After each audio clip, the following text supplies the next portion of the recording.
21차 현대어 성경 다니엘 1장. 유다 왕 여호야김이 유다를 다스린 지 3년쯤 되던 해 바벨론 왕 느부갓네살이 예루살렘으로 쳐들어와 예루살렘을 애워쌌다. 여호와께서는 그에게 유다 왕 여호야김을 바벨론으로 끌어가고 하나님의 전에 있던 성전 기구 일부를 가져가게 하셨다.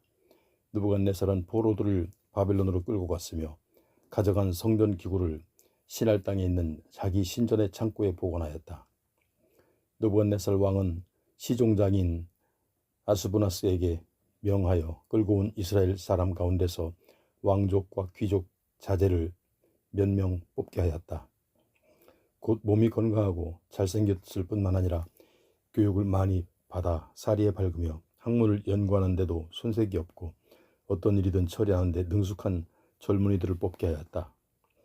그런 젊은이들을 특별히 교육시켜 왕궁에서 일을 보게 하려는 심산이었다. 그래서 아스부나스는 그들에게 갈대아어 곧 바벨론 말과 글을 가르치게 하였다. 왕은 또 명을 내려 그 젊은이들이 날마다 왕실에서 먹는 음식과 포도주를 똑같이 먹게 하였다. 이렇게 3년 동안 교육한 뒤에 왕을 모시게 하려는 것이었다. 이렇게 뽑힌 젊은이들 가운데는 다니엘과 하나냐와 미사엘과 아사랴가 있었다. 이들은 모두 유다 지파 젊은이들이었다. 시종장 아스부나스는 이들의 이름을 바벨론식으로 고쳐 다니엘은 벨드사살, 하나냐는 사드락, 미사엘은 메삭, 아사랴는 아벳노고라고 하였다. 다니엘은 왕궁에서 주는 음식과 포도주를 먹어 자기 몸을 더럽히지 않으리라 굳게 마음먹고 시종장에게 왕궁 음식과 술을 먹지 않도록 해달라고 부탁하였다. 하나님은 시종장에게 다니엘을 아끼고 사랑할 마음을 주셨다. 시종장은 다니엘의 마음을 이해하면서도 어쩔 줄 몰라 하며 다니엘에게 이렇게 말하였다. 그래, 내 마음은 이해하지만 임금님께서 어떻게 하실지 모르겠다. 임금님께서 왕실 관례대로 너희들도 똑같이 왕실 음식을 먹고 마시라고 지정하셨기 때문이야. 너희가 만일 다른 젊은이와 똑같지 않고 얼굴이 상이 있으면 어떡하란 말이냐. 만일 그렇게 된다면 임금님께서 나를 처형하실지도 모를 일 아니냐. 그러자 다니엘은 시종장이 자기와 세 친구인 하나냐와 미사엘과 아사랴를 맡아 보살피라고 명령한 감독관을 찾아가 이렇게 말하였다. 저희들에게 열흘 동안만 채식을 하게 허락해 주십시오. 물론 물도 마시게 해 주시고요. 그런 다음 우리 얼굴을 왕실 음식을 먹은 다른 젊은이들과 비교해 보시고 그 다음에 감독관님 마음대로 처분하시지요. 감독관은 이 네 젊은이의 말대로 열흘 동안 두고 보기로 하였다. 열흘이 지났다. 다니엘과 세 친구는 열흘 동안 채식만 하였는데 계속해서 왕실 음식을 먹었던 다른 젊은이들보다도 더 얼굴에 윤기가 흘러 건강하게 보였다. 그래서 그때부터 그들은 맡아 보살피던 감독관은 다니엘과 세 친구에게 왕실 음식 대신 채식만을 하도록 허락하였다. 하나님께서는 이 네 젊은이들에게 남다른 지혜와 지식을 주셨다. 그들은 모두 학문 분야를 습득해 나가는 과정에서 특출한 재주를 보여 각 분야에서 두각을 나타냈을 뿐만 아니라 특히 다니엘은 환상이나 꿈을 해석하는 능력도 지니게 되었다. 왕이 교육시키라고 한 3년이 지나자 시종장은 젊은이들을 느부갓네살 왕 앞으로 데리고 갔다. 왕은 이 젊은이들과 이야기를 나누던 중에 다니엘과 하나냐와 미사엘과 아사랴와 같은 우수한 젊은이들이 없다는 것을 알았다. 왕은 이들이 다른 젊은이들보다 더 슬기롭고 학문이 뛰어났기 때문에 그들에게 왕실에서 일을 보게 하였다.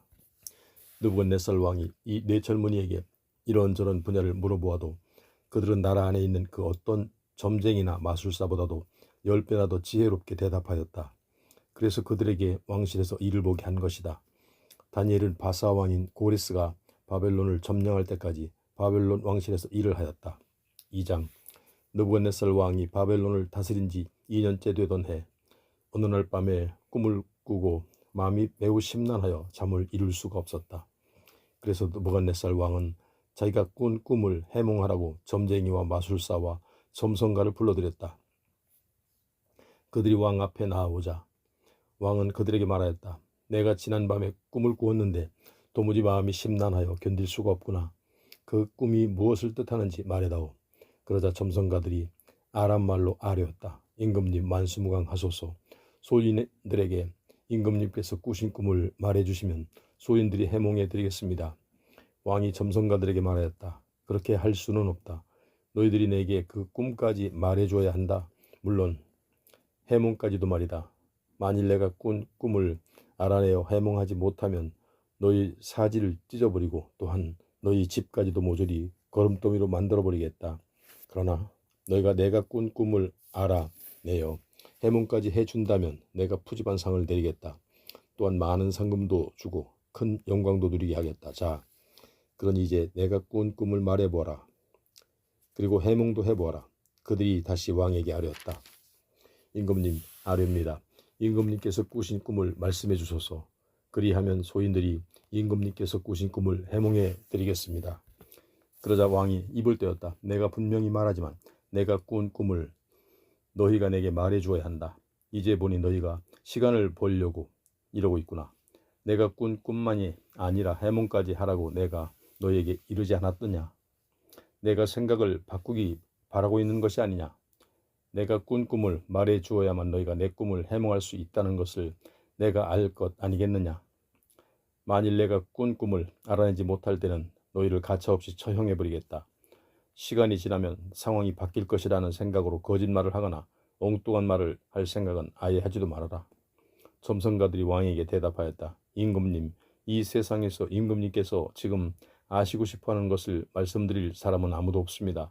이 세상에서 그 어떤 힘을 지니고 있는 임금님이나 그 위세가 가장 뛰어난 임금님이라 할지라도 그를 호위하고 있는 점쟁이나 마술사가 점성가에게 임금님께서 지금 알고 싶어 하시는 것과 똑같은 질문을 한 적은 없는 줄로 압니다.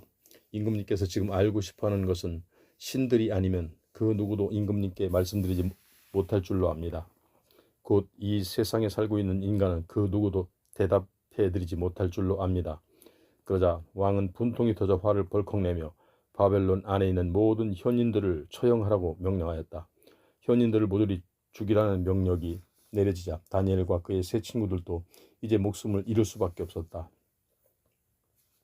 왕실 시위대장 아리옥이 왕의 명령대로 바벨론의 현인들을 잡아 처형하려고 나갈 때 다니엘이 그에게 조심스럽게 다가가 슬쩍 물어보았다. 시위대장님, 임금님께서 무엇 때문에 그렇게 준엄한 명령을 내리셨습니까?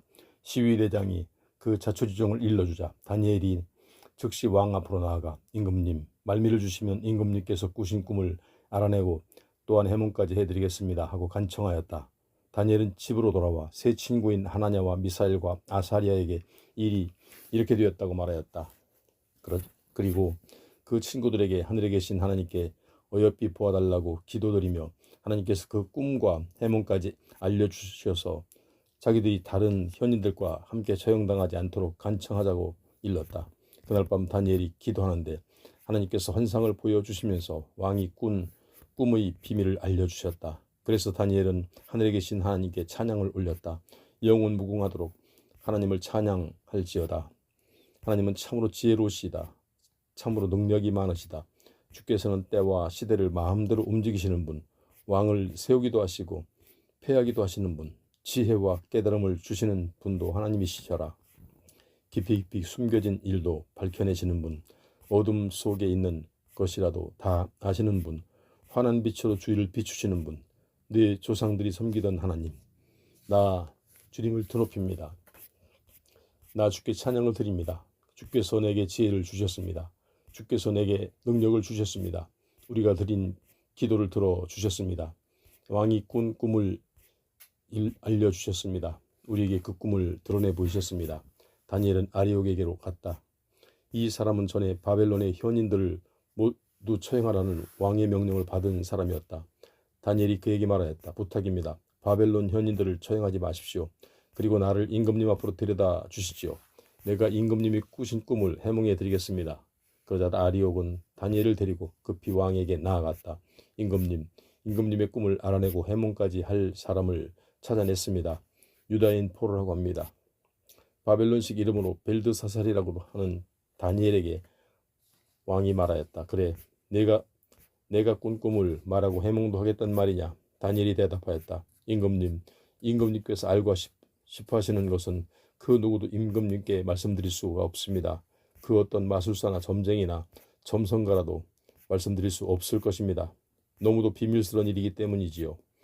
이렇게 비밀스러운 일을 알려주실 수 있는 분은 오직 하늘에 계신 하나님 뿐이십니다. 그렇습니다. 그분께서 느부갓네살 임금님께 앞으로 어떤 일이 일어날 것인지를 보여주신 것입니다. 그러면 임금님께서 꾸신 꿈을 말씀드리겠습니다. 또한 임금님께서 보신 그 신비한 환상이 무엇을 뜻하는지도 다 말씀드리겠습니다. 임금님께서 자리에 누워 이 나라가 어떻게 되어갈까를 걱정하고 계실 때 아무리 비밀스러운 일이라 할지라도 드러내 보이시는 하나님께서 앞으로 일어날 일을 임금님께 보여주셨습니다. 그리고 하나님께서 임금님이 꾸신 그 꿈과 신비한 환상이 무엇을 뜻하는지 소인에게 알려주신 것은 소인이 다른 사람보다 더 특출한 재능을 지니고 있기 때문이 아닙니다. 오직 임금님께 그 꿈의 뜻을 알려서 임금님께서 계속 고민하고 계시던 것을 깨닫도록 하는 것이 그분의 뜻입니다. 임금님께서는 이러한 환상을 보셨습니다. 엄청나게 큰 사람 모양을 한 신상이 임금님 앞에 우뚝 서 있었지요. 그 신상은 너무도 클 뿐만 아니라 번쩍번쩍 빛나고 있었고 보기에도 무시무시할 정도였죠. 그 신상의 머리는 순금으로 만들어져 있었고 또 가슴과 두 팔은 은으로, 배와 엉덩이는 노쇠로, 다리는 쇠로, 그리고 정강이의 한 부분은 쇠로 만들어져 있었고 한 부분은 흙으로 만들어져 있었습니다. 이렇게 생긴 신상은 임금님께서 보고 계시는데 갑자기 큼직한 돌 하나가 날아와서 쇠와 흙으로 되어 있는 정강이를 내리쳤지요. 물론 그 돌을 집어던진 사람은 아무도 없었습니다. 그런데도 그 돌이 날아와 정강이를 내리친 것이지요. 그렇게 신상을 부숴버렸습니다.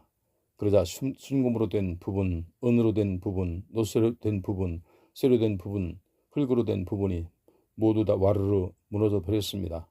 곡식 거두어들이는 여름 타작마당에서 흩날리는 처럼 까부러지던 말입니다. 그렇게 바람에 흩날려 그 모든 것들이 흔적도 없이 사라져 버렸습니다. 그런데 신상을 내리쳤던 그 돌은 점점 커지더니 곧이어 크나큰 산을 이루었고 급기야는 온 세상을 모두 다 덮어버렸습니다. 임금님께서 꾸신 꿈을 말씀해 드렸는데 이제는 그 꿈을 해몽해 드리겠습니다. 임금님께서는 여러 나라를 다스리는 왕들을 모두 관할하시는 임금님이시지요. 그리고 하늘에 계시는 하나님께서는 임금님께 권세와 힘을 주시고 온갖 부귀영화를 누리게 하셨지요. 뿐만 아니라 온 나라에 살고 있는 사람들, 들짐승, 날짐승 또한 어디에 있든지 모든 것을 임금님께서 다스리게 하셨습니다. 어느 하나 임금님의 손에서 벗어나는 것이 있을런지요. 순금으로 만들어진 그 신상의 머리는 바로 임금님을 가리키는 것입니다. 이는 임금님께서 다스리시는 이 제국이 그 순금 머리처럼 막강하다는 것을 보여줍니다. 임금님께서 지금 다스리고 계시는 이 제국 다음으로 또 다른 제국이 등장할 것입니다. 그러나 그 제국은 임금님께서 다스리던 이 제국만큼 그렇게 막강하지는 못할 것입니다. 바로 은으로 만든 가슴과 두 팔이 그것을 상징합니다. 은은 아무래도 순금보다 그 값어치가 떨어지는 것이니까요. 그 두 번째 제국 다음에는 노쇠로 만든 제국이 등장할 것입니다. 이 제국 역시 온 천하를 다스리게 될 것이지만 두 번째 제국보다 그 힘이 세지 못하지요. 그 다음 네 번째로 등장할 제국은 쇠처럼 강력한 것입니다. 꿈에서도 보셨다시피 쇠는 그 무엇이라도 부서뜨릴 수 있기 때문입니다. 쇠가 그렇듯이 네 번째 제국은 제국이란 제국을 모조리 쓰러뜨릴 것입니다. 그런데 임금님께서 꿈에서 보셨다시피 그 쇠는 흙과 섞여 있었습니다. 정강이와 발가락 부분에 흙과 쇠가 섞여 있지 않았습니까? 이것은 바로 그 제국이 분열된다는 것을 상징하는 것이죠. 그 네 번째 제국이 단단한 쇠처럼 막강하기는 하겠지만 흙이 섞여 있기 때문에 둘로 갈라질 것이라는 말씀입니다. 정강이와 발가락에 부분적으로 쇠와 흙이 섞여 있다는 것은 그 제국이 어느 때는 강하다가 어느 때는 힘을 제대로 쓰지 못할 때도 있을 것이라는 뜻이죠.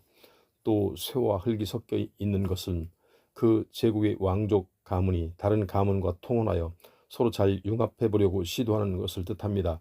그렇지만 흙과 쇠가 서로 잘 융합되는 것을 보신 적이 있으십니까? 그러니 이것은 그러한 시도가 제대로 이루어지지 않는다는 것을 상징하지요. 이렇게 제국들이 바뀌어가고 있을 때도 하늘에 계신 하나님께서는 한 나라를 든든히 세우실 텐데 이 나라는 영원히 멸망하지 않을 것입니다. 그 나라는 다른 나라의 지배를 받지 않을 것입니다. 오히려 그 나라는 천하에 있는 나라들을 모두 쓰러뜨릴 뿐만 아니라 든든히 이어져 내려갈 것입니다. 임금님께서 꿈에서도 보셨다시피 사람의 손 하나 대지 않았는데 돌 하나가 갑자기 날아와 쇠와 노쇠와 흙과 은과 순금으로 만들어진 그 거대한 신상을 쓰러뜨리지 않았습니까? 이것은 위대하신 하나님께서 임금님께 앞으로 어떤 일이 일어날지를 보여주신 것입니다. 임금님께서 꾸신 꿈은 소인이 말씀드린 그대로이고 또한 해몽해드린 것도 진실입니다. 이 말을 다 들은 느부갓네살은 땅바닥에 엎드려 다니엘에게 절을 하고 제사를 올려 제물과 분향 제물을 다니엘에게 갖다 주라고 신하들에게 명령하였다. 그리고는 다니엘에게 이렇게 말하였다. 그대들이 섬기는 하나님의 말로 모든 신들 가운데서도 뛰어나신 신이요 또한 모든 왕들을 당신 뜻대로 다스리시는 분이구나. 그러하시기에 그 비밀스러운 일을 밝히 드러내시지 않는가? 그대가 이 비밀스러운 일을 밝히 드러낼 수 있는 것도 바로 그대가 섬기는 하나님 때문이 아니겠는가? 그런 뒤 왕은 다니엘을 높은 벼슬자리에 앉히고 여러 가지 선물을 주었다. 곧 다니엘은 바벨론의 각 지방 책임자로 책봉하였을 뿐만 아니라 바벨론의 현인들을 관할하는 자리에 앉힌 것이다. 다니엘은 왕에게 요청하여 그의 세 친구인 사드락과 메삭과 아벳노고를 바벨론 지방 관리로 일하게 하였고 자신은 왕실에 남아서 이를 보았다. 3장 느부갓네살 왕은 금신상을 만들어 바벨론 지방에 있는 두라라고 하는 들에 세웠다. 그 신상의 높이는 27m이고 그 너비는 2.7m나 되었다. 그러고서 그는 나라 안에 있는 모든 관리들에게 모이라고 명령하였다. 총독, 대신, 지방장관, 재무관, 재판관, 치안판사 등 각 지방의 관리들에게 명령을 내려 그 신상 제막식에 참석하라고 한 것이다. 그래서 총독, 대신, 지방장관, 재무관, 재판관, 치안판사 등 각 지방 관리들뿐만 아니라 온 나라 관리들이 모여 금신상 제막식에 참석하였다. 그때 의전관이 큰 소리로 외쳤다. 온 나라 백성들은 들으시오. 인종이 다르고 말이 다르더라도 모두 내 말을 들으시오. 어명이요, 나팔, 피리, 수금, 심현금, 양금, 생황 등 갖가지 풍악이 울리거든 모두 땅에 엎드려 느부갓네살 임금님께서 세우신 금신상에 절을 하시오. 그 누구든 엎드려 절을 하지 않는 사람이 있으면 즉시 끌고 가 활활 타오르는 불가마에 집어던질 것이요. 인정과 쓰는 말이 다른 온 나라 백성들은 나팔과 피리와 수금과 사면금과 양금과 생황 등 갖가지 악기들을 한데 어울려 풍악을 울리자 땅에 엎드려 느부갓네살 왕이 세운 금신상 앞에 절을 하였다. 바벨론 사람 몇몇이 바로 이때 유다인들을 고발할 기회를 포착하였다. 그들은 느부갓네살 왕에게 이렇게 고발하였다. 임금님 만수무강하소서. 임금님께서는 신상 제막식 때 풍악이 울리자마자 모두 엎드려 신상 앞에 절하라고 명을 내리지 않으셨습니까? 또한 그 명을 거역하는 자는 지위 고하를 막론하고 활활 타오르는 불가마에 집어던진다고 말씀하셨습니다. 그런데 바벨론 지방 관리들인 사드락과 메삭과 아벳노고는 임금님의 명을 어겼습니다. 이들은 모두 유대인들인데 임금님이 섬기는 신에게 예배하지 않았을 뿐만 아니라 임금님께서 세우신 신상에 엎드려 절하지도 않았습니다. 그 말을 듣고 느부갓네살 왕은 화를 내면서 당장 그 세 사람을 잡아들이라고 명령하였다. 그들이 왕 앞에 나아오자 왕이 이렇게 말하였다. 그래, 너희가 사드락, 메삭, 아벳노고란 말이냐? 너희가 내가 섬기는 신에게 예배드리지 않고 내가 세운 금신상에게 절하지도 않았다는 말이 사실이냐? 지금이라도 나팔과 피리와 수금, 사면금 등 또 양금과 생황 등 갖가지 악기들이 풍악을 울리거든 꿇어 엎드려 금신상 앞에 절을 하여라. 만약 너희가 내 말을 듣지 않는다면 당장 너희를 활활 타오르는 불가마에 집어던질 것이다. 어쩔 테냐? 그래 너희는 너희를 구해줄 다른 신이 있다고 믿고 있는 것이 아니냐?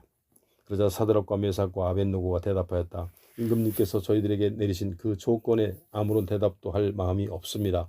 임금님께서 우리를 불가마에 내던지신다 할지라도 우리는 그 금신상에게 절할 생각이 없습니다. 우리가 섬기는 하나님께서 우리를 구하실 마음만 있다면 임금님께서 활활 타오르는 불가마에 집어던지신다 할지라도 거기서 건져주실 것입니다. 설령 그분이 우리를 건져주시지 않을지라도 우리는 절대로 임금님이 섬기는 신을 섬길 수 없습니다. 또한 임금님이 세우신 금신상에 꿇어 엎드려 절하지도 않겠습니다. 이 말을 듣고 느부갓네살은 안색이 변하더니 매우 화가 나서 사드락과 메삭과 아벳느고에게 분통을 터뜨렸다. 느부갓네살은 곧 명을 내려 불가마에 불을 더 지펴 평상시보다 7갑절이나 더 뜨겁게 하라고 하였다.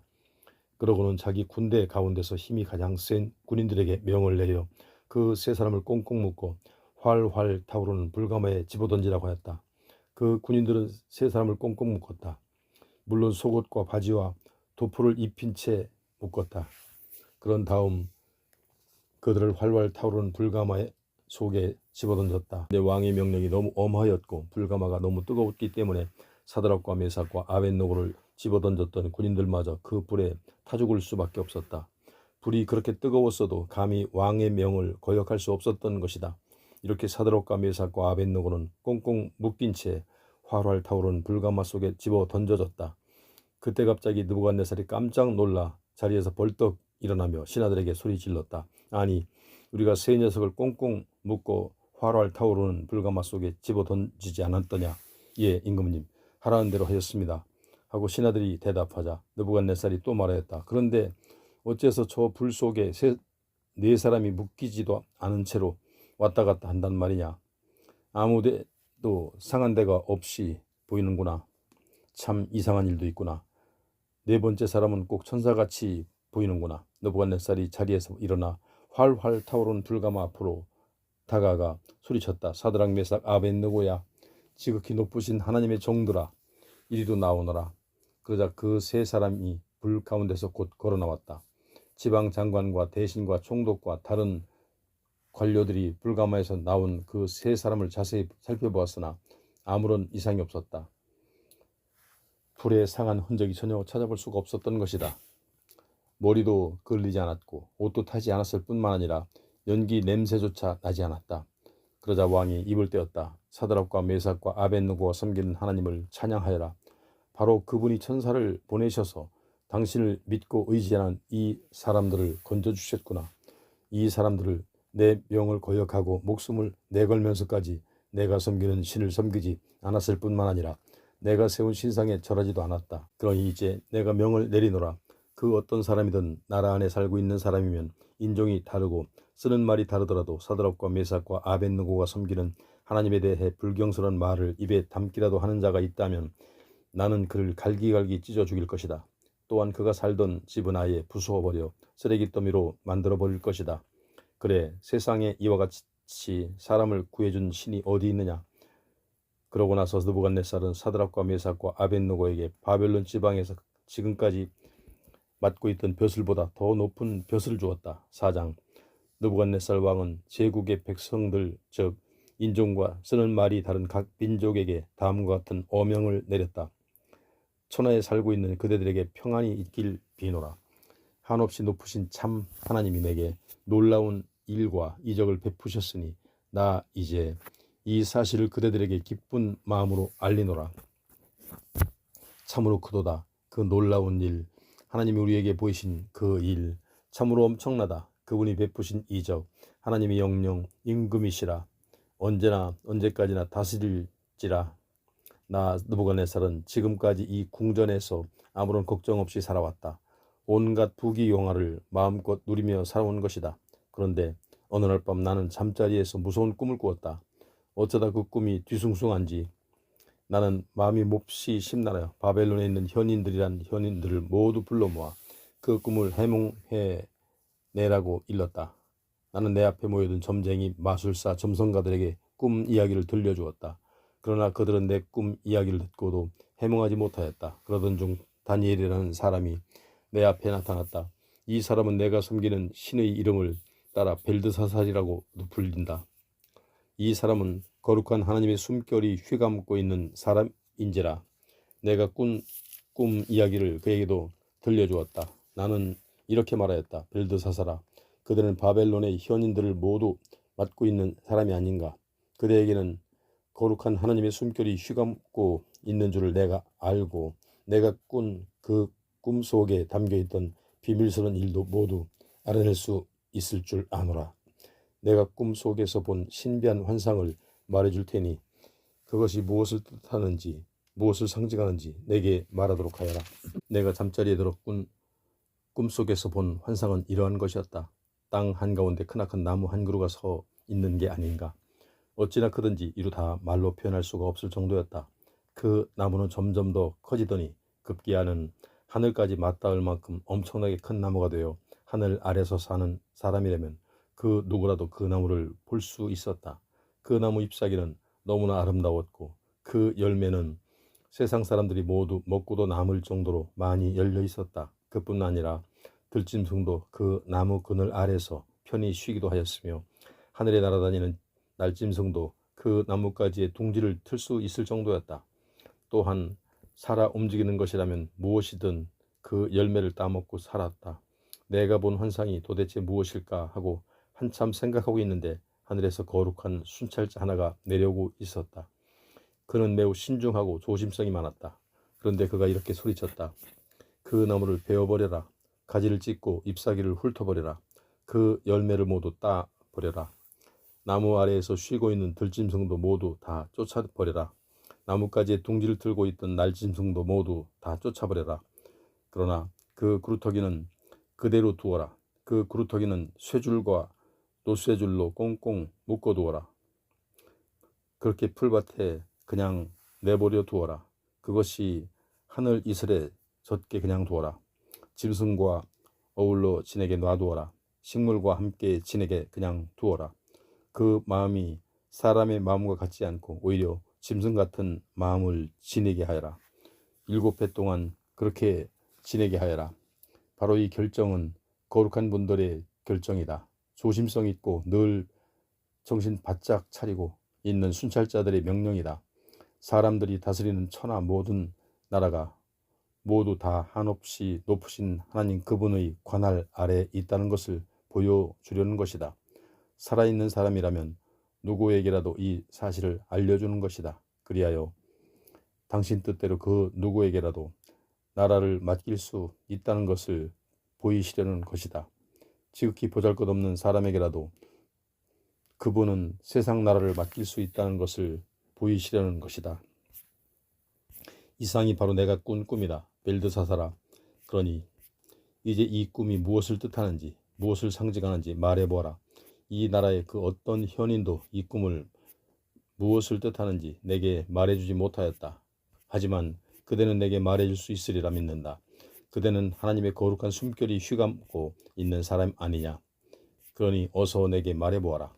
벨드사살이라고도 불리는 다니엘이 이 이야기를 듣고는 깜짝 놀라 아무 소리도 못하고 그냥 멍하니 앉아 있었다. 그러자 왕이 벨드사살아, 이 꿈 때문에 너무 놀라지 말아라. 또 해몽을 어떻게 해야 할까 하고 너무 놀라지도 말아라 하고 말하였다. 그러자 다니엘이 입을 떼었다. 임금님 놀라지 마십시오. 이 꿈은 임금님에 대해서 하나님께서 말씀하시려 하는 것입니다. 차라리 임금님과 원수들에게 말씀하시는 것이라면 얼마나 좋을까요? 원수들에게 적용될 꿈이라면 잠깐 좋겠습니다. 임금님께서 꿈에 보신 그 나무가 너무나도 커서 하늘 끝까지 닿았고 그래서 세상에 살고 있는 사람이라면 그 누구도 바라볼 수 있다는 말씀이셨지요. 또 그 나뭇잎은 너무나 아름다울 뿐만 아니라 그 열매가 어찌나 많은지 세상 사람들이 먹고도 남을 만큼이라고 하셨지요. 또 들짐승도 그 나무 아래에서 편히 쉬기도 하였고 하늘에 날아다니는 날짐승도 그 가지에 둥지를 틀고 살았다고 하셨지요. 임금님이 바로 그 나무입니다.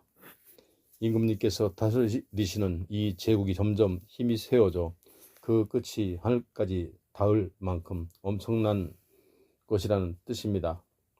또 세상 사람들이 그 나무를 어디에서도 볼 수 있다는 것은 바로 임금님이 다스리시는 이 제국의 힘이 온 세상에 미칠 것이라는 뜻인 줄로 압니다. 또한 임금님께서 보신 그 거룩한 파수꾼이 이 땅으로 내려와 그 나무를 베어버려라. 찍어 없애버려라. 그러나 뿌리가 붙어있는 그루터기는 그냥 놔두어라. 쇠줄과 노쇠줄로 그 그루터기를 꽁꽁 묶어두어라. 그렇게 하늘 이슬에 젖게 놔두어라. 들짐승과 함께 지내게 하여라. 그 풀밭에 그렇게 놔두어라. 7해 동안 그렇게 지내게 하여라. 라고 외쳤다고 하셨지요. 임금님, 그 뜻을 잃었습니다. 그 환상은 한없이 높으신 하나님께서 임금님께 내리시는 판결입니다. 송구스럽습니다만 임금님께서 사람들과 함께 살지 못하고 쫓겨나 들짐승과 함께 사시게 될 것이라는 뜻입니다. 7해 동안 소처럼 풀을 뜯으며 하늘 이슬이 내리는 들판에서 살 수밖에 없을 것이라는 뜻이죠. 그때가 되었어야 임금님께서는 세상 만사를 다스리시는 분이 바로 한없이 높으신 하나님이시라는 사실을 깨닫게 되실 것입니다. 세상 나라를 그분이 관할하신다는 사실 말입니다. 또한 그분의 뜻대로 그분이 뽑은 사람에게 세상 나라도 맡기신다는 것을 깨달으실 것입니다. 파수꾼이 그 나무 그루터기는 그냥 놔두어라 하고 명령을 내린 것은 하나님께서 세상을 다스리시는 분이란 사실을 임금님께서 깨달으신 후에야 비로소 임금님께 이 제국을 다스리실 수 있게 하신다는 뜻이죠. 그러하오니 임금님, 소인이 이르는 말씀을 따르십시오. 이제는 그만 죄 지으십시오. 정의를 실천하셔야 합니다. 가진 것 없어 서러움 당하는 이들을 돌보셔야 합니다. 그렇게 하셔야 임금님이 다스리시는 이 제국이 계속 번성해 나갈 것입니다. 그리하시면 임금님도 평안하실 것입니다. 이 모든 일이 느부갓네살 왕에게 일어났다. 12달이 지난 어느 날 느부갓네살이 바벨론에 있는 왕궁을 거닐면서 이렇게 말하였다. 보라, 얼마나 웅장한가. 내 힘과 권세와 위엄과 영광을 드러내 보이려고 이 도성 바벨론을 내 제국의 수도로 건설하지 않았던가. 이 말이 입에서 떨어지기가 무섭게 하늘에서 이런 소리가 들려왔다. 느부갓네살아, 내가 지금 하는 말을 잘 들어라. 내 제국도 그 힘도 이제는 모두가 다 끝장났다.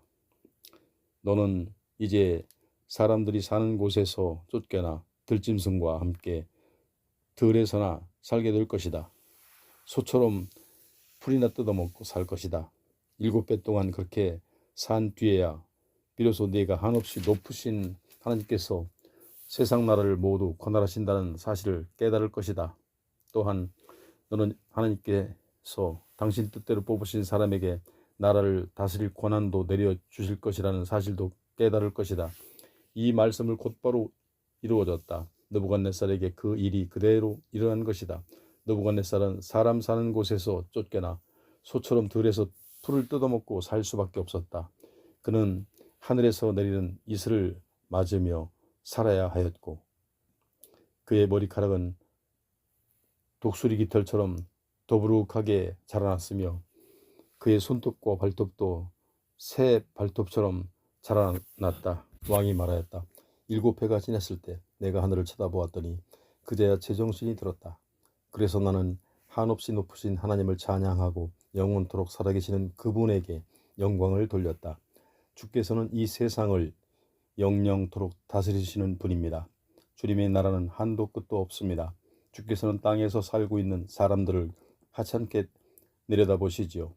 하늘에 날아다니는 독수리도 땅 위에서 살아가는 인간들도 다 자기의 뜻대로 움직이시는 분.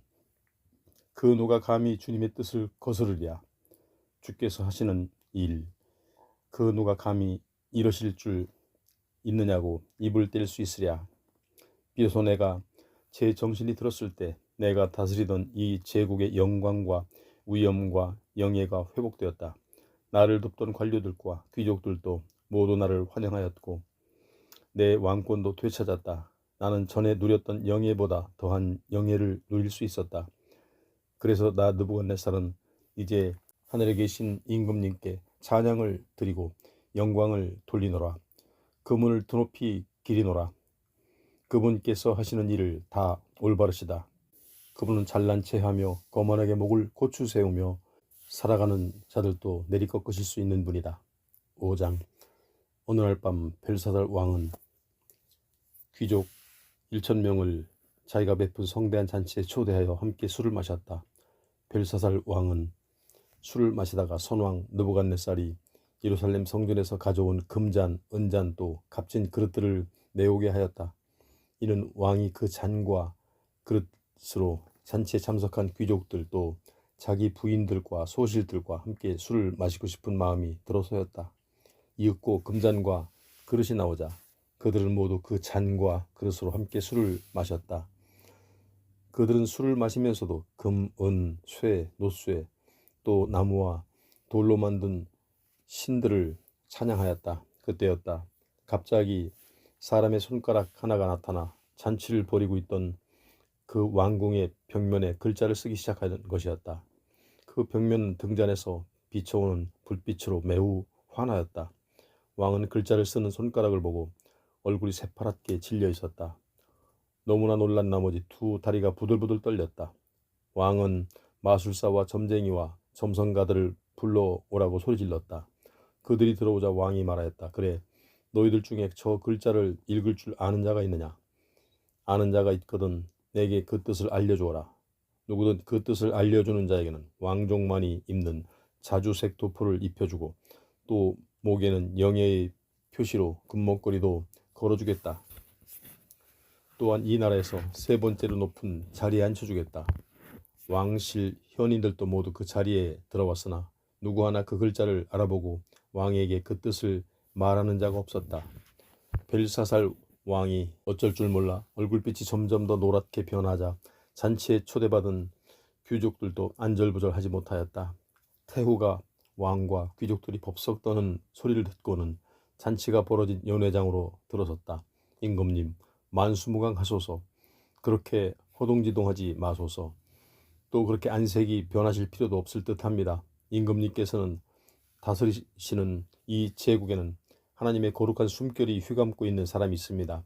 사리분별이 분명할 뿐 아니라 매우 총명하고 슬기로워서 선왕께서도 그 사람을 바벨론 안에 있는 마술사와 점쟁이와 점성가들을 관할하는 우두머리로 삼으셨습니다. 그 사람은 신들만큼이나 슬기로웠고 비상한 재주를 지녔지요. 또한 놀라운 통찰력을 지녔고 매우 슬기로워 꿈을 해몽하는 것이나 수수께끼를 푸는 일, 아주 비밀스러운 일까지도 모두 알아내곤 하였지요. 그 사람의 이름은 다니엘이라고도 하는데 선왕께서 그에게 벨드사살이란 이름을 주시기도 하셨지요. 그러니 사람을 보내시어 다니엘을 불러들이십시오. 그러면 그 사람이 저 벽에 써있는 글자가 무슨 글자인지 무엇을 뜻하는지 모두 알려드릴 것입니다. 다니엘이 곧 왕 앞에 불려오자 벨사살 왕이 그에게 말하였다. 그대가 내 선왕께서 유다에서 포로로 끌고 온 다니엘인가? 거룩한 하나님의 숨결이 그대를 휘감고 있다는 말을 익히 들어서 잘 알고 있네. 또한 살이 분별하는 일에도 뛰어나고 지혜가 많다는 말도 들어서 잘 알고 있지. 내가 지금 현인들과 마술사들을 불러들여 저 벽에 쓰여 있는 글자를 무슨 뜻인지 알아보라고 일렀으나 제대로 해석할 줄 아는 이가 하나도 없었네. 내가 듣기로는 그대는 감추어져 있는 비밀스러운 뜻을 잘 알아낼 뿐만 아니라 신비스러운 일까지도 잘 알아낸다지. 자, 그러니 이제 저 벽에 쓰여 있는 글자를 읽어보고 무슨 뜻인지 한번 말해보게. 그렇게 하면 내가 그대에게 왕족이나 입는 자주색 도포를 입혀주겠네. 또한 영예를 뜻하는 금목걸이도 목에다 걸어주고 이 제국에서 세 번째로 높은 자리에 앉혀주겠네. 그러나 다니엘이 대답하였다. 그러한 상과 선물은 다른 사람에게는 주시거나 임금님께서 간직하시지요.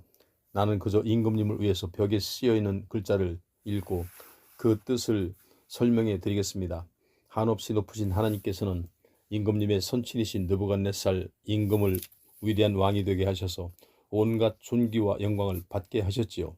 임금님의 선왕께서도 하도 대단하셔서 인종과 쓰는 말이 다른 뭇 백성들이 그분을 두려워하여 벌벌 떨 지경이었습니다. 누구라도 죽이고 싶을 때는 죽이고 살리고 싶을 때는 살리기도 하셨습니다. 뿐만 아니라 누구라도 영예롭게 하고 싶을 때는 영예롭게 만드셨고 꺾어버리고 싶을 때는 꺾어내리기도 하셨지요.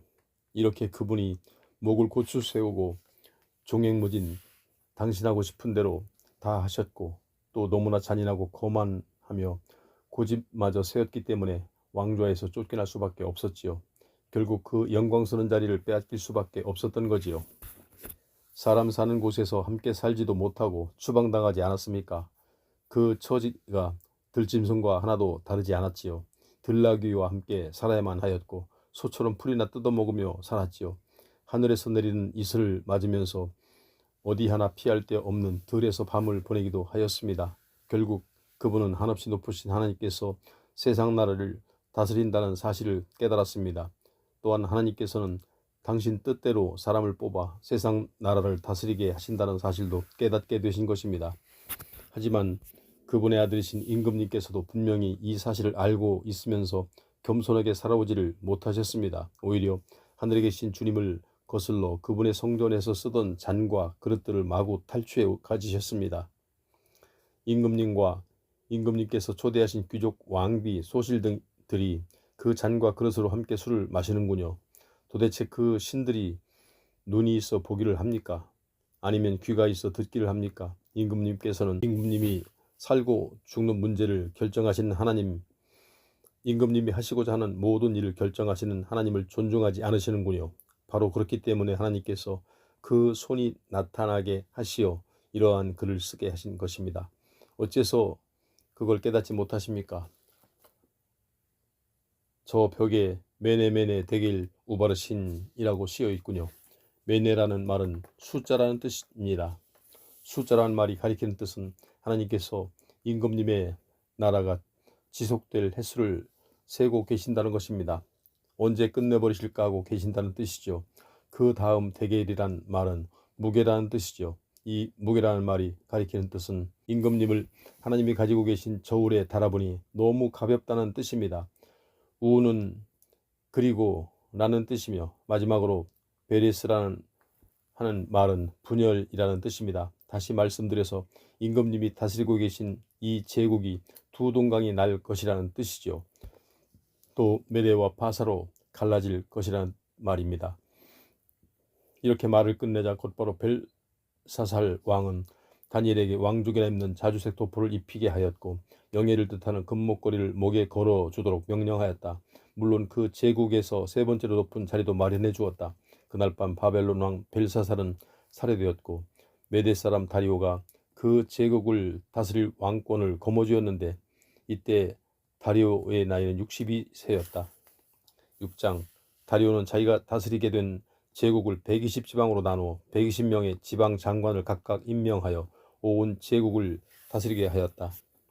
또한 중앙 행정을 맡아보게 하려고 총리를 3사람 두었는데 다니엘은 3총리 가운데 한 사람이 되었다.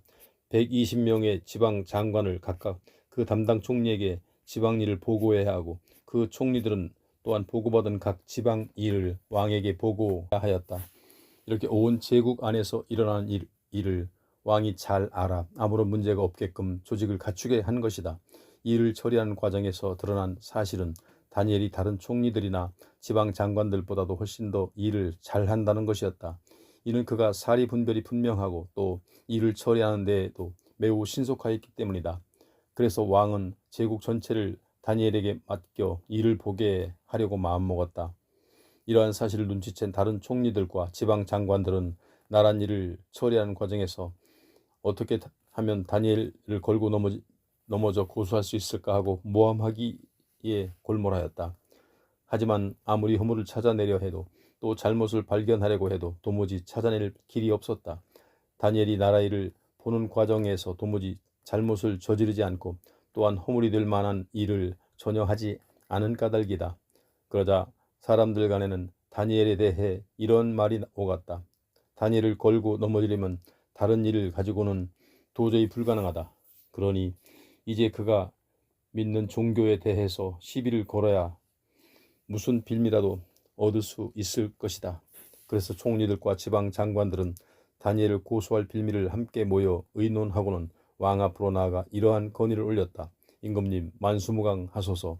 이 제국의 모든 총리와 각 지방 장관과 또 고문관과 총독들이 모여 이러한 결의를 하였습니다. 임금님께서는 저희들의 결의를 어명으로 공포하셨으면 합니다. 곧 다음과 같은 금지령을 내리셨으면 합니다. 앞으로 30일 동안 임금님 외에는 그 어떤 신이나 그 누구에게도 빌거나 기도하지 못하게 금지령을 내려주십사 하는 것입니다. 만일 이 금지령을 어기는 자가 있으면 가차없이 사자굴에 던져 넣는다는 조항도 아울러 덧붙여 주시길 바랍니다. 그러니 임금님, 이 금지령은 어명으로 선포하여 주시기를 빕니다. 곧 이 어명을 소서로 꾸며 임금님의 도장을 찍어 우리 제국 메대와 바사 안에서 결코 바뀌지 않는 법령으로 공포하여 주시기를 바랍니다. 그러자 다리오 왕이 이 금지령에 도장을 찍어 어명으로 공포하였다. 다니엘은 그 금지령에 왕의 도장이 찍혀 어명으로 공포되었다는 사실을 알고도 집으로 돌아가서는 2층 방에 올라가 늘 하던 대로 예루살렘 쪽으로 나 있는 창문 앞에서 무릎을 꿇고 하루에 3번씩 하나님께 기도를 올렸다. 그렇게 매일 감사 기도를 드렸다. 다니엘에게 앙심을 품고 있던 자들은 다니엘이 어떻게 하는가 엿보고 있다가 그가 날마다 3번씩 자기 하나님께 기도하며 무엇인가 간구하는 것을 알아내었다. 그래서 그들은 함께 왕에게 몰려가 그가 금지령을 어겼다고 고소하였다. 임금님께서는 이미 금지령을 내리셔서 30일 동안 임금님 외에는 그 누구에게도 그 어떤 신에게도 무엇이든 간구해서는 안 된다고 하셨지요. 그래서 그 금지령에 임금님의 도장을 찍어 어명으로 공포하지 않으셨습니까? 더구나 그 금지령을 어기는 자가 있으면 사자굴에 던져버리는 벌을 내리신다고 조항도 덧붙이지 않았습니까? 왕이 대답하였다. 그렇지. 내가 그 금지령에 도장을 찍었지. 30일 동안 메대와 바사에서 결코 바꿔질 수 없는 법령으로 공포하였지. 그러자 다니엘을 고소하려는 자들이 때가 왔다 싶어 이렇게 일러바쳤다. 임금님, 포로로 끌려온 유다인 가운데 다니엘이란 총리가 있지 않습니까? 그 사람이 임금님의 도장이 찍힌 그 금지령을 아랑곳하지도 않고 하루에 3번씩 매일 자기가 믿고 있는 하나님께 기도를 드리고 있습니다. 이 말을 들은 왕은 아차 싶어 고민하지 않을 수 없었다. 다니엘을 어떻게 구해낼 방도가 없을까 해서 해가 질 무렵까지 이리저리 궁리해 보았지만 별 뾰족한 수가 없었다. 해가 다 지도록 왕은 아무런 명도 내리지 않자 다니엘을 고소하였던 무리들이 다시 왕을 찾아갔다. 임금님, 우리 메대와 바사에서 선포된 법령의 관리를 잘 아시거니와 임금님께서 직접 도장을 찍으시어 어명으로 선포하신 법은 절대로 바뀔 수 없다는 것은 주지의 사실입니다. 그러니 어서 명을 내리소서. 어명을 어긴 자는 처형해야 마땅합니다. 그리하여 왕이 명을 내리자 그 무리들은 기다렸다는 듯이 다니엘을 잡아다가 사자굴에 집어넣었다. 그러자 왕이 다니엘에게 이렇게 말하였다. 그대가 늘 섬기는 하나님께서 그대를 여기서 구해 주시기를 바란다. 사람들은 돌을 굴려다가 굴 입구를 막고 왕의 도장과 대신들의 도장을 거기에 찍어서 봉하였다. 아무도 다니엘을 굴에서 구해내지 못하도록 그렇게 한 것이다. 왕은 왕궁으로 돌아가 먹지도 마시지도 않고 그 어떤 음악 연주도 마다한 채 뜬 눈으로 밤을 새웠다. 이튿날 새벽 왕은 일찍 일어나 다니엘을 가두어둔 사자굴로 뛰어가서 큰 소리로 외쳤다. 살아계신 하나님을 섬기는 종 다니엘아, 그래 아무 일 없느냐? 그대가 늘 섬겨오던 하나님께서 그대를 구해 주셨느냐? 사자들이 그대를 해치지 못하게 하나님께서 살려주셨느냐? 대답해 보아라. 다니엘이 대답하였다. 임금님, 만수무강하소서. 하나님께서 보내주신 천사들이 사자들이 입을 틀어막아 무사합니다. 상한 데 한 곳 없습니다.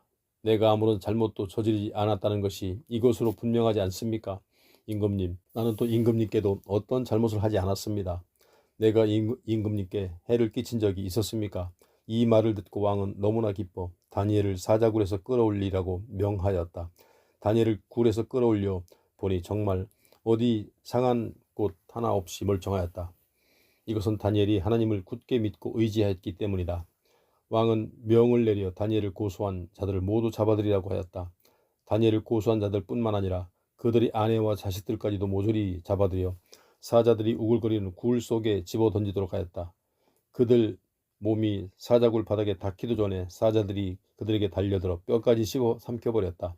다리오 왕은 제국 내에 살고 있는 모든 백성들 곧 인종이 다르고 쓰는 말이 다른 모든 백성들에게 글을 써서 어명을 내렸다. 그대들에게 평안이 있기를 빈다. 나 다리오가 그대들에게 명을 내리노라.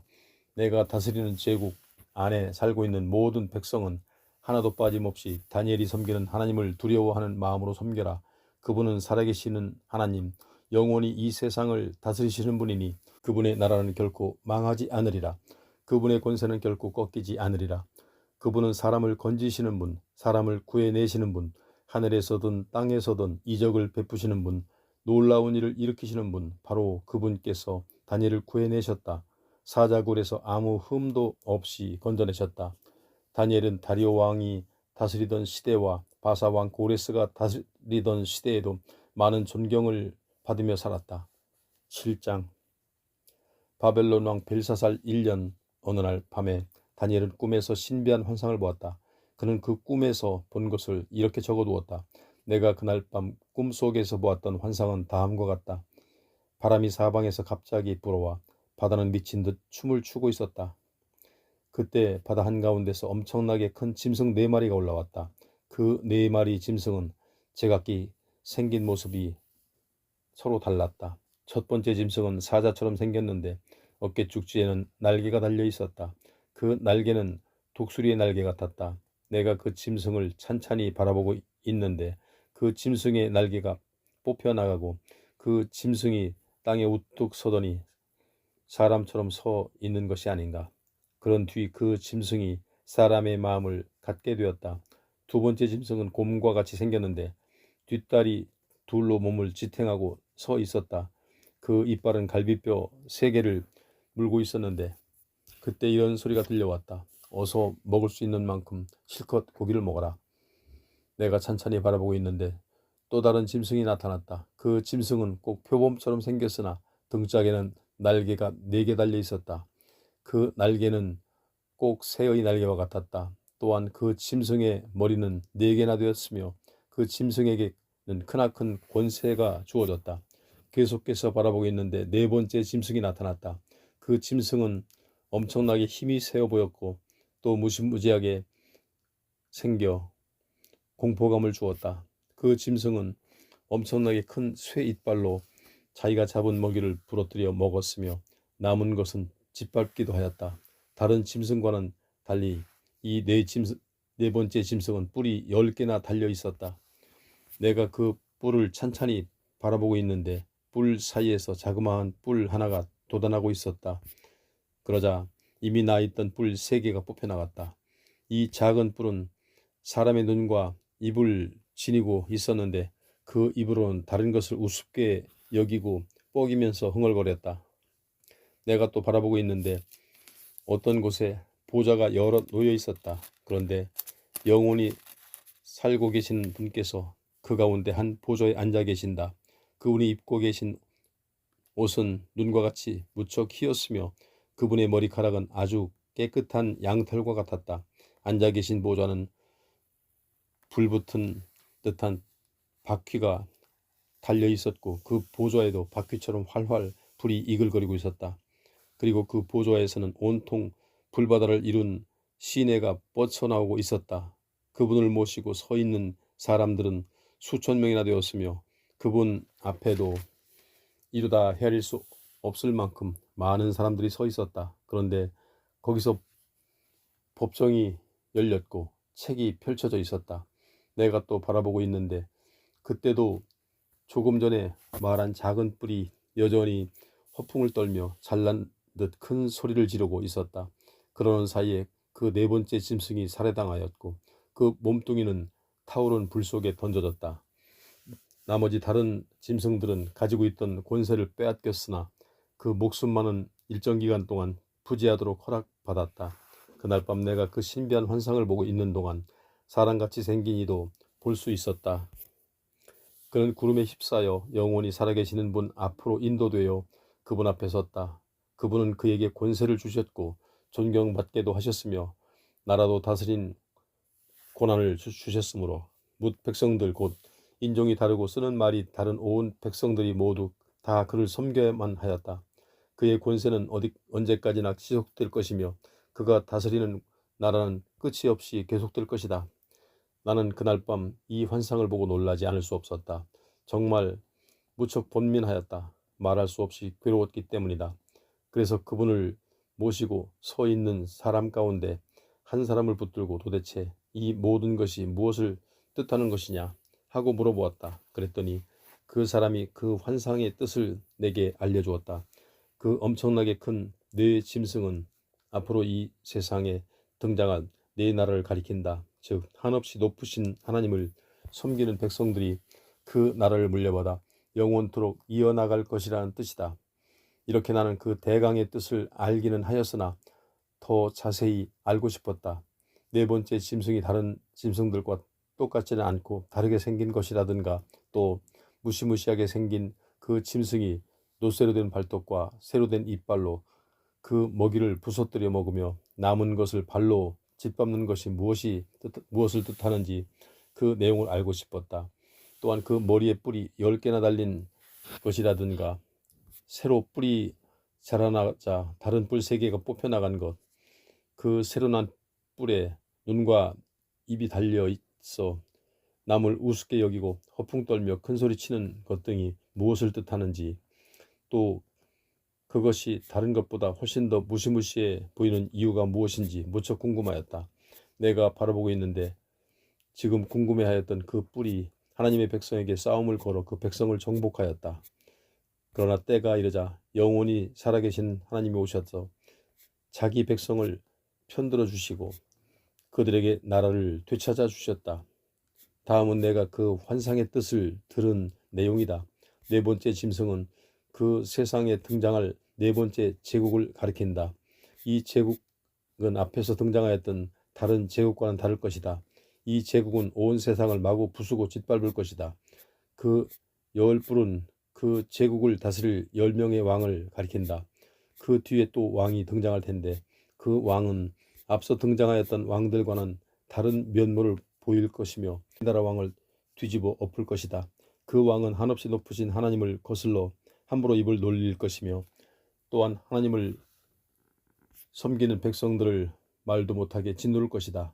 그 왕은 종교 법을 바꾸고 또한 국경 일도 모두 바꿔버릴 것이다.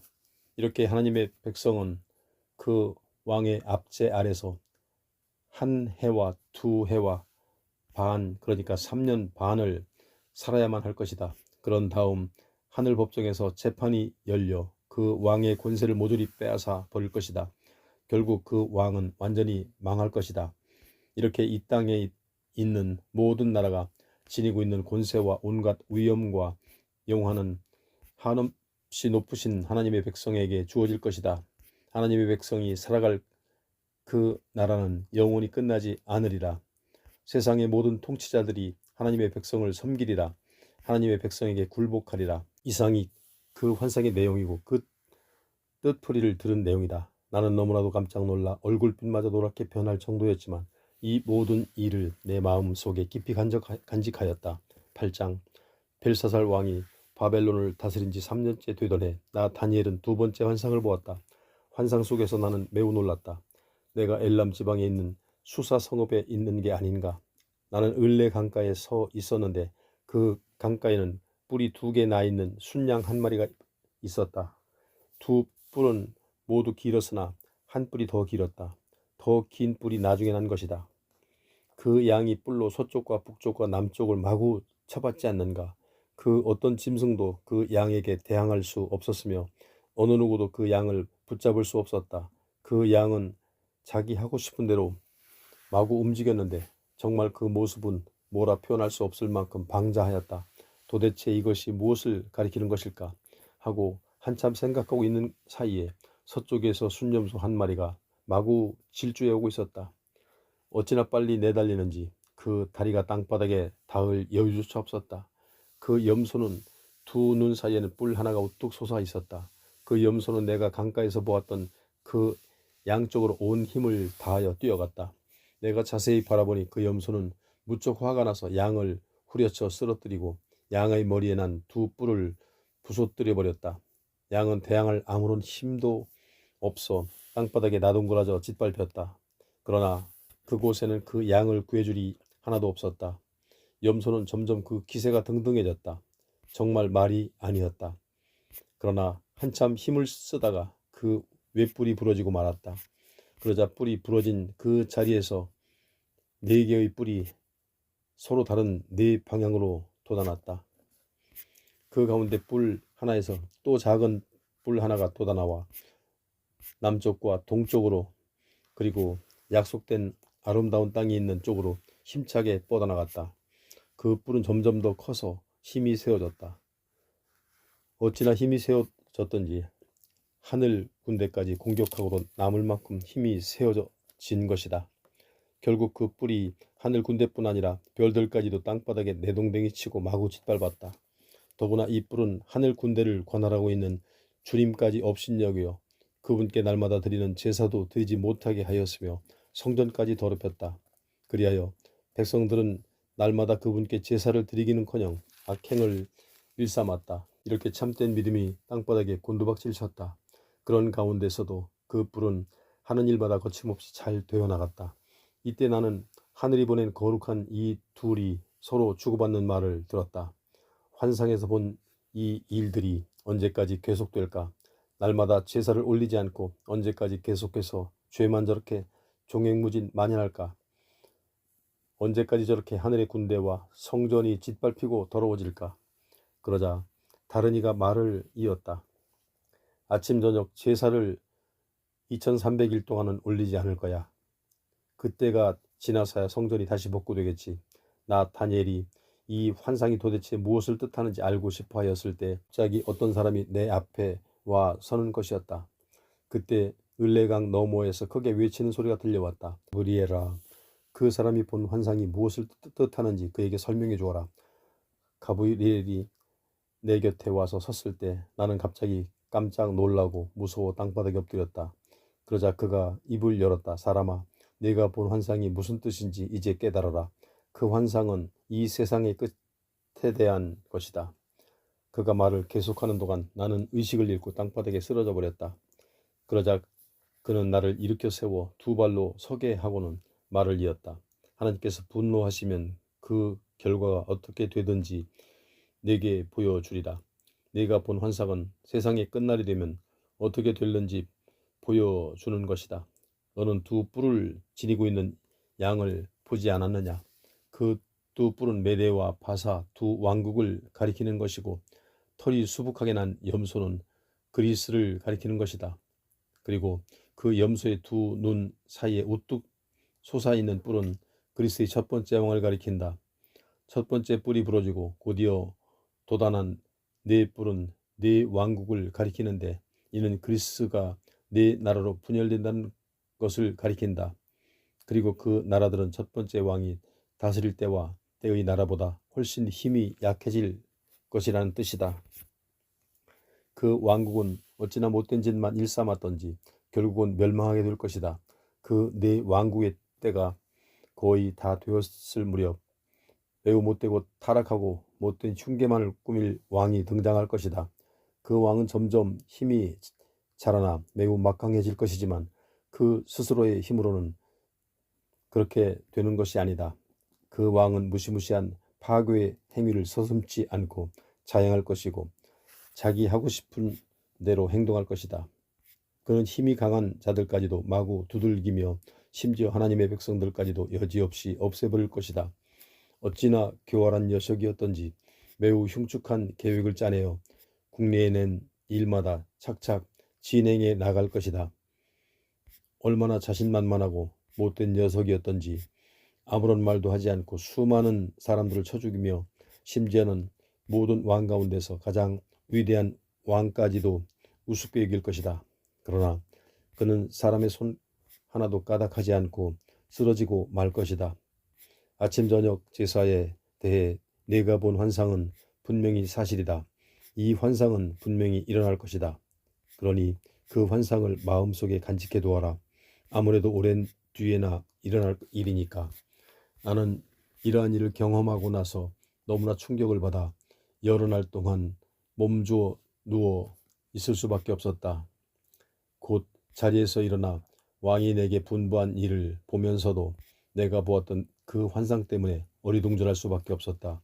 도대체 그 환상은 무엇을 가리키는지 분명히 알 수 없었기 때문이다. 9장. 아하수에로의 아들 메대 사람 다리오가 바벨론 제국의 임금으로 등극하였다. 그가 바벨론을 다스리기 시작하던 해, 나 다니엘은 성경을 공부하다가 예루살렘에 70년 동안 폐허더미로 남아있을 것이라는 사실에 대해 깊이 생각하고 있었다. 이 이야기는 여호와께서 예언자 예레미야에게 하셨던 말씀 가운데 적혀 있는 것이었다. 나는 굵은 베옷을 걸치고 잿더미에 앉아 금식하면서 주 하나님께 열심히 기도를 드렸다. 자비를 구하기 위해서였다. 그때 나는 내가 섬겨왔던 하나님 여호와께서 우리 결례가 지은 죄를 고백하면서 이렇게 기도드렸다. 여호와 하나님, 주께서는 한없이 위대하십니다. 우리는 오로지 주님만을 우러러봅니다. 주께서는 진실하시죠. 주께서 맺으신 계약에 충실하시죠. 주님을 사랑하는 이들을 언제나 한결같이 사랑하시죠. 또 주께서 명하신 것을 그대로 실천하는 이들을 아껴주시죠. 우리는 주께 잘못하였습니다. 주님 앞에서 못되게 굴었습니다. 그릇된 일만 하였습니다. 주께서 명하신 것을 거절하였습니다. 이것이 바른 길 아니냐고 보여주신 것, 그것을 우리는 멀리 떠나버렸습니다. 주님이 종인 예언자들이 하는 말씀을 우리는 듣지 않았습니다. 예언자들은 하나님의 이름으로 우리 임금에게, 통치자에게, 조상에게, 온 나라 사람들에게 주님의 말씀을 전하였습니다만 우리는 그 말씀을 따르지 않았습니다. 여호와여, 주께서는 언제나 바르십니다. 늘 올바른 일을 하십니다. 그리하여 우리는 이렇듯 부끄러움을 당하고 있습니다. 이렇듯 부끄러움을 당하는 것은 우리가 주께 진심으로 의지하지 않았기 때문입니다. 유다와 예루살렘에 살고 있는 우리나 주께서 흩으셔서 멀든 가깝든 여러 나라에서 살고 있는 이들이나 모두 마찬가지입니다. 여호와여, 우리의 왕들과 통치자들과 조상들은 모두 다 부끄럽게 살아왔습니다. 주께 등 돌리고 살아왔을 뿐입니다. 여호와 우리 하나님은 안쓰러운 것 보시면 마음이 아파 견디지 못하는 분이지요. 어지간한 것은 용서하시는 분이지요. 비록 우리가 주께 거역하며 살았더라도 말입니다. 여호와 우리 주 하나님, 예언자들을 시켜서 주께서 우리에게 주신 그 율법대로 살아가라고 그토록 말씀하셨는데도 우리는 그 말씀을 따르지 않았습니다. 온 이스라엘이 주께서 지키라고 하신 율법을 저버렸고 주께서 하신 말씀에 따라 살지 않았습니다. 우리가 주님을 거슬러 죄지었습니다. 주님의 종 모세의 율법에 기록된 대로 그 저주가 우리에게 들어맞았습니다. 주께서는 우리를 다스리던 자들에게 심판하시겠다고 말씀하시던 그대로 우리에게 형벌을 내리셨습니다. 주께서 이 지상에 있는 그 어떤 도성보다도 더 철저하게 예루살렘을 허물어 버리셨습니다. 모세의 율법에 기록되어 있던 대로 그 모든 재앙을 주께서 우리에게 내리셨습니다. 우리는 그릇된 길에서 돌아서서 주님의 마음을 풀어드리지 못하였고 주님의 진실한 가르침에 따라 살지 못하였습니다. 그러므로 우리에게 경고하신 대로 주께서 형벌을 내리셨습니다. 우리가 순종하지 않다가 벌을 받았습니다. 그러므로 주께서 우리에게 하신 모든 일은 다 옳습니다. 여호와 우리 하나님, 우리는 길이 기리렵니다. 주님의 그 엄청난 힘을 기리렵니다. 주께서는 주님의 백성을 애굽에서 이끌어내셨지요. 그 엄청난 힘 드러내셔서 이끌어내셨지요. 우리가 죄지었습니다. 우리에게 허물이 많습니다. 하나님, 주께서는 지난날 우리를 늘 지키셨지요. 그러니 예루살렘을 돌아보시어 더 이상 진노하지 마소서. 예루살렘은 주님의 도성이 아닌지요. 주님의 거룩한 산이 아닌지요. 우리 이웃에 사는 백성들이 예루살렘을 깔봅니다. 주님의 백성을 우습게 생각합니다. 우리의 허물 때문이지요. 우리 조상들이 저지른 잘못 때문이지요. 하나님, 저희의 기도를 들어주소서. 이렇듯 파괴되어 있는 예루살렘을 다시 회복하소서. 어여삐 굽어보소서. 주께서 하나님이신 것을 사람마다 분명히 알게 하소서. 그리하도록 예루살렘을 다시 세워주소서. 나의 하나님, 나의 호소를 들으시고 내게서 떠나지 마소서. 우리를 굽어보소서. 우리가 당하고 있는 이 고통을 한 번만 들어보소서. 주님의 도성인 예루살렘이 얼마나 처량한가를 굽어보소서. 우리에게는 이제 아무 공로도 없습니다. 오직 주님이 크신 긍휼을 의지합니다. 여호와여, 우리가 비는 것을 들어주소서. 우리를 용서하소서. 우리의 기도를 들어주소서. 지금 들어주소서. 그리하여 사람마다 주님이야말로 하나님이신 것을 모두 다 알게 하소서. 깨닫게 하소서. 지체치 마소서. 이 도성 예루살렘이, 이 백성이 모두 다 주님의 것이 아닙니까? 이렇게 내가 지은 죄와 내 결의 이스라엘의 죄를 고백하며 기도하였다. 하나님이 거룩한 성전을 다시 회복해달라고 간구하였다. 내가 이렇게 기도드리는 동안 먼저 번 환상에서 보았던 가브리엘이 저녁 제사를 올릴 때쯤 내가 있는 곳으로 날아와서 나를 흔들며 말하였다. 다니엘아, 네가 알고 싶어하는 것을 깨닫게 하려고 왔다. 네가 성경을 읽다가 궁금해하였던 70년 동안이라는 예언 말이다. 네가 간청하기 시작하였을 때 그분께서 이미 대답해 주셨다. 그분이 너를 사랑하시는 까닭이다. 그래서 내가 그 대답을 전하러 이렇게 왔다. 내가 이제부터 그것을 설명해 줄 테니 주의 깊게 잘 들어라. 하나님께서는 70년이 7번이나 더 지나서야 네 백성과 네 거룩한 도성을 죄와 허물 때문에 고생하는 그 길에서 돌아오도록 하실 것이다. 그때가 되어서야 비로소 죄를 용서받을 수 있을 것이다. 그렇게 영원히 정의를 펼치실 것이다. 그때가 되면 그 환상과 그 예언이 참되다는 사실이 드러나리라. 또한 그때가 되어서야 성전이 다시 세워지게 될 것이다. 이 사실에 주목하여라. 깨달아 알아라. 예루살렘을 재건하라는 영이 내릴 때부터 하나님의 가려 뽑으신 새로운 지도자, 곧 기름 부음 받은 이가 나타날 때까지는 70년이 7번 지나야 하리라. 그때가 되면 예루살렘이 다시 건설되리라. 예루살렘에 거리가 생겨나고 튼튼한 성벽이 세워지리라. 이때가 고난의 때이기는 하겠지만 62년이 7번 지날 때까지 그렇게 예루살렘은 든든히 서 있으리라. 그때가 다 지나가게 되면 주께서 가려 뽑아 세우신 그 지도자는 억울하게도 살해를 당하리라. 그러면 타국의 통치자가 대군을 거느리고 쳐들어와 도성 예루살렘과 성전을 파괴해 버리리라. 그 군대는 마치 홍수처럼 밀려오리라. 그래서 하나님이 계획하신 대로 전쟁이 일어나 모든 것을 끝장낼 것이다. 그 타국의 통치자는 사람들이 하나님과 맺은 계약에 충실하지 못하도록 박해할 것이다. 3년 반이 되면 그가 성전에서 제물도 바치지 못하게 할 뿐더러 그곳에 우상의 제단을 세울 것이다. 그러나 하나님의 계획에 따라 3년 반이 지나면 그 통치자 자신도 멸망할 것이다.